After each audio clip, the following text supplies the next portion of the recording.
sa lahat po ng sumasama at nakikibahagi sa makasaysayan at makabuluhang pagtitipong ito, hindi lamang ang mga kasabihan at pamunuan ng Kingdom of Jesus Christ, kundi mismo ang iba't ibang sektor ng ating lipunan na naniniwala sa totoong pagdating ng reforma at pagbabago sa isang matinong pamamahala na siyang sinisimbolo ni Pastor Kibuloy, masikapong na pagpalakpak sa politika ng reforma at pagbabago.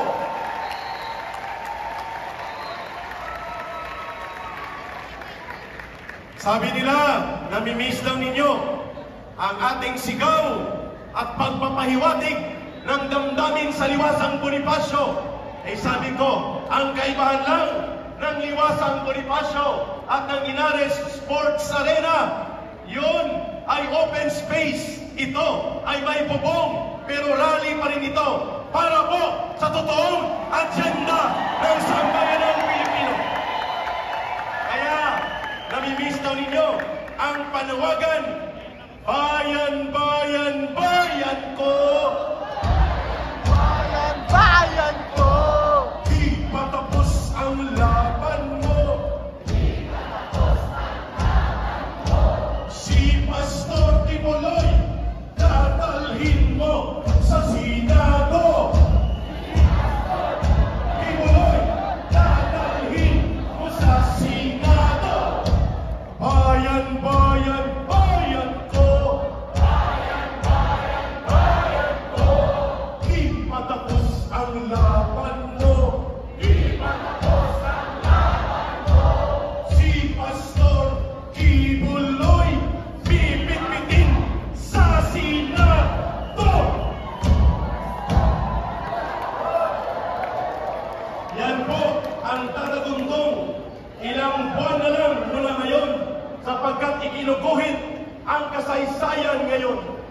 At tamang-tama po ang pinakasentro at pinakasimple na agendang tinutungtungan ng pagiging senador ni Pastor Kibuloy sa Republika ng Pilipinas ay siyang dahilan kung bakit sa loob ng 100 taon mahigit ng politika sa Pilipinas patuloy na nalulugmok sa kahirapan ang milyong-milyong Pilipino dahil bulok at kurakot ang namumuno sa gobyerno maliban sa panahon ni Rodrigo Duterte. May exemption yun. And dahil rally ito, nakakaantig puso na sa loob ng mahigit 100 taon, mga kababayan, taon-taon na lang ang kinikita ng buong bansang Pilipinas. Halos 80% pinagpaparti-partihan lamang ng 13 na pamilya. 13 families lang ang nagpapartida sa halos 80% ng kaban ng bayan natin. Iyan ay dalawang mukha ng korupsyon. Korupsyon sa pribadong sektor ng mga oligarkiya at korupsyon sa loob ng gobyernong ito. Maiksi lang po ang sasabihin ko. Ito lang ang gusto namin i-deliver sa Ipanaw, Sambayanan.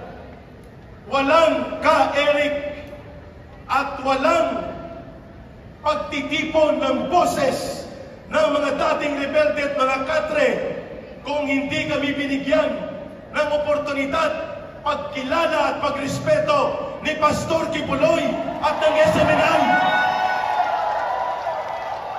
Sa panahon na nagkaalangan ng lahat na banggain ang numero 1 nagwawasak ng ating bayan sa loob na mahigit 50 taon, ang CPP, NPA, NDF, even the media are afraid to confront the problem. Kaya hindi po ganun ka-popular ang National Task Force to End Local Communist Armed Conflict. Subalit may isang taong pribado na galing Davao ang nanindigan at kanyang itinaya at nagsakripisyo para sa bansang ito upang ilanganan, tapusin at lubusan mawala ang ang numero 1 salot sa ating bayan na nagpahirap sa ating mamamayan, ang CPP, NPA, NDF. Walang iba, si Pastor Kibuloy at ang laban kasama ang bayan.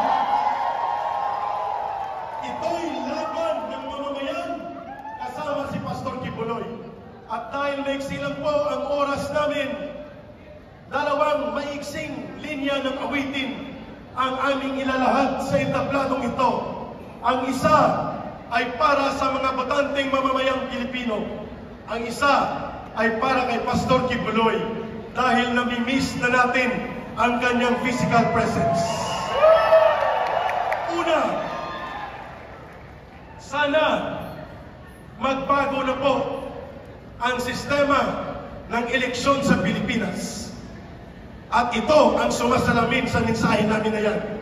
Sana nanakawan na at na-hold up si Juan, ngunit ang hold upper pa ang pinasalamatan na baon sa utang ang bayan ni Juan, ngunit ang nagnakaw pa ang nasa pamahalaan.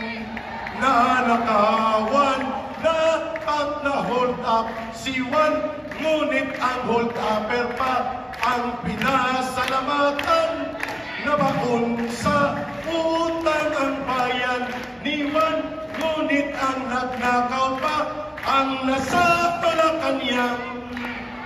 Yun ang totohanan. At yun ang dapat mabago na. At ang panguling awitin para kay Pastor Kibuloy, alam kong ito'y magugustuhan niya sapagkat iisa ang puso namin.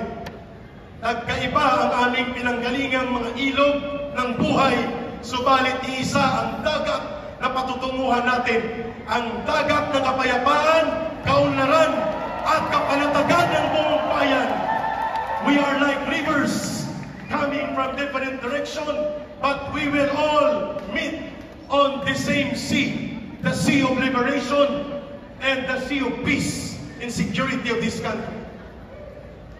Kung ang gintong palay ay kumakaway, katabi mo ako sa bukid bayan ko. Kung tigang ang lupa at di ka makaluha, ako ang magdidilig. Kung ang bulaklak ay humahalimuyak, igagawa kita ng kwentas, Pastor Apollo. Kung nanalanta ang bagyo't sigwa, ako'y may kubong ligtas. May pag-ibig pa bang higit na dakila sa pag-ibig ko sa'yo, bayan ko? Wala na nga, wala na nga, wala. Tumayo po tayo lahat at ating ibigay ang pinakamasikabong na panawagan na bibitbitin natin hindi lamang sa loob ng stadium na ito, kundi sa lahat ng panig ng Pilipinas, mula bundok, kapatagan, kalayunan, kalungsuran, sentrong bayan, mga poblasyon, kalye, barangay, sitio at purok, dadagundong ang boses ng politika ng reforma at pagbabago. Yan ang representasyon ni Pastor Apollo Kibuloy sa Senado. Yan ang bibitbitin ng ibanang sambayanan. Mabuhay ang bansang Pilipinas. Maraming salamat. Mahalin natin ang bansang ito. Walang ibang magmamahal nito, kundi tayo ay mga Pilipino.